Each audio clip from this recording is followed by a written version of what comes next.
हृदय स्थित परम ज्योति का अनुपापक लिंग, क्योंकि उस ज्योति का अनुपापक लिंग त्वगेंद्रिय की विषयता को किस प्रकार प्राप्त होता है, इस विषय में श्रुति कहती है।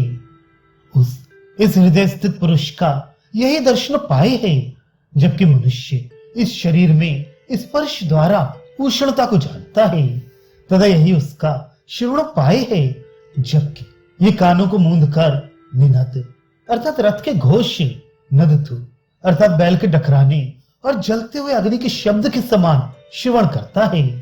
वे ज्योत दृष्ट और श्रुत है। इस प्रकार इसकी उपासना करी।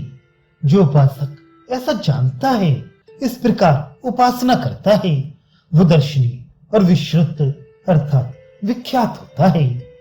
जिस समय इस शरीर में हाथ से स्पर्श करके उस स्पर्श द्वारा रूप के साथ रहने वाली उष्णता को जानता है, वह उष्णमा ही नाम रूप का विभाग करने के लिए देह में अनुप्रविष्ट हुए चैतन्यात्म ज्योति का अनुगमन करने वाला लिंग है, क्योंकि उसका कभी व्यवचार नहीं होता। जीवित शरीर को उष्णता कभी नहीं त्यागती। जीवित रहने वाला उष्ण ही होता है और मरने वाला शीत होता है, ऐसा ही जाना जाता है। मरण काल में तेज पर देवता में लीन हो जाता है, क्योंकि उस समय पर देवता के साथ उसका अभेद हो जाता है। अतः धूम जिस प्रकार अग्नि का अनुपापक है, उसी प्रकार उष्णता जीवन का असाधारण लिंग है। इसलिए उस पर देवता की दृष्टि यानी साक्षात दर्शन के समान उसके दर्शन का साधन है, ऐसा इसका तात्पर्य है। तथा यह उस ज्योत की श्रुति श्रवण यानी सुनने का आगे कहा जाने वाला उपाय है।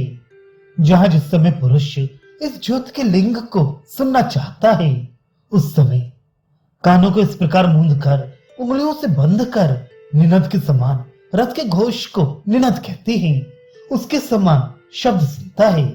तथा नदतु बैल के टकराने के समान और जिस प्रकार बाहर जलते हुए अग्नि का शब्द होता है, उस प्रकार के शब्द का अपने शरीर के भीतर श्रवण करता है।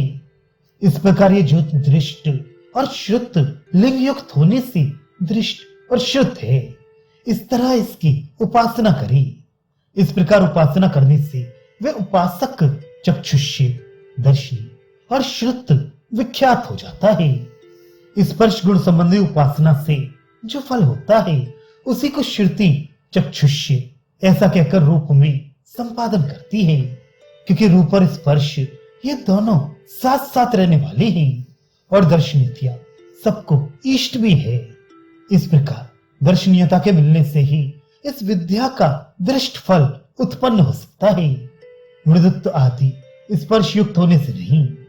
इस प्रकार जो इन दोनों गुणों को जानता है, उसे इस फल की प्राप्ति होती है।